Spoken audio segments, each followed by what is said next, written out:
going through your mind when you heard Jamie Dimon's response? Look, when Jamie Dimon and I are in exactly the same place, it's because we have a serious problem in this country. JP Morgan says it has reached an agreement in principle to settle the Jeffrey Epstein sex predator litigation with the U.S. Virgin Islands with a payout of $75 million. The settlement ends a bruising episode in which each side accused the other of enabling Jeffrey Epstein's abuses and led to a series of embarrassing disclosures of relationships that high-ranking bank officials at the time had with Epstein himself, including one former executive who frequented Epstein's private island. And that is a part of the financial system is being used by terrorists, by drug traffickers, by rogue nations in order to launder money, move money through the system and finance their illegal activities. Investigators in Philadelphia are searching a cargo ship captured in what's being called one of the biggest drug busts in U.S. history. Some 17 tons of cocaine has been recovered, worth more than $1 billion on the street. Officials tell CBS News there might be another 30 tons on board on top of what they've already found. And when I asked the question, should the rules that apply to their banks, and by the way, also apply to stockbrokers and gold traders and credit card companies and credit unions. Reporters is that this has been going on for about 8 years, in which these traders, they specifically were clearly kind of talking about JP Morgan here. I mean, the names that we have in the story do refer to these JP Morgan executives.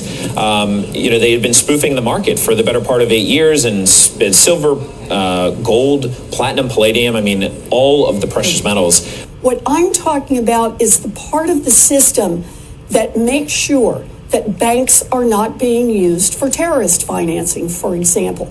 The nation's biggest bank is facing a $13 billion fine this morning for its role in the mortgage meltdown. JP Morgan Chase negotiated the tentative settlement on civil charges with the Justice Department. The deal does not end a criminal probe, and it could set a new standard in cracking down on bank behavior. There's a new threat out there. It's crypto, and it is being used for terrorist financing.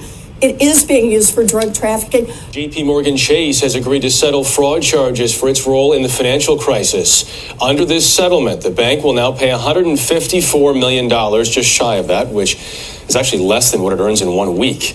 The SEC says the company misled customers about risky mortgage investments. Last year, Goldman Sachs paid $550 million to settle similar charges. North Korea is using it to pay for about half of its nuclear weapons program.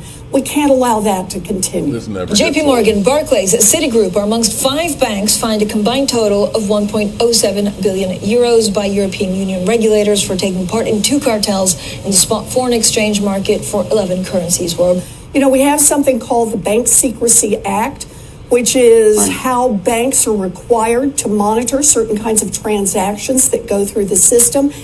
It was written in the 1970s, following 9/11.